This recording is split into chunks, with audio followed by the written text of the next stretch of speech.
বল কত টাকা নিবি আমার মেয়ের পিছন ছাড়তে? খবরদার বলে দিচ্ছি, আমাকে টাকার লোভ দেখাবেন না। কেন? কারণ আমি টাকা দেখলে লোভ সামলাতে পারি না।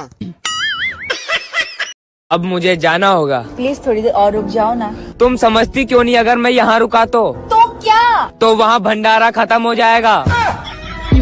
চোরের জন্য বাড়িতে সিসিটিভি ক্যামেরা লাগিয়েছিলাম, সিসিটিভি ক্যামেরাটাই চুরি হয়ে গিয়েছে। বড় ভাই দেও আমার নামে মামলা, আমি ভয় করি না। একটা কথা ব্রেন্ডে রাখো, আমি রাজ্য ছাড়ছি, রাজত্ব না। আগে আমি গরিব ছিলাম, আমার পকেটে 5 টাকা থাকতো না। আর এখন আমি বড় লোক, আমার পকেটে প্রতিদিন 5 লাখ টাকা নিয়ে আমি ঘুরি। কিরে বন্ধু, তোর কাছে 5 লাখ টাকা আছে? হ্যাঁ। তাহলে আমার 1000 টাকা দে, তোর তেজ আমি পাই। আরে আমি তো এটা শুধু ভিডিও বানাইতেছি। তাই তো বলি যে তোর মতো ফকিরের কাছে 5 লাখ টাকা কি?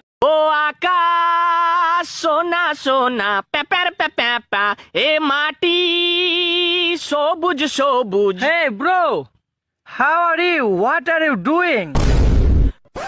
বাপরে, ইংরেজি ইংরেজি তো আমি জানিও না বে।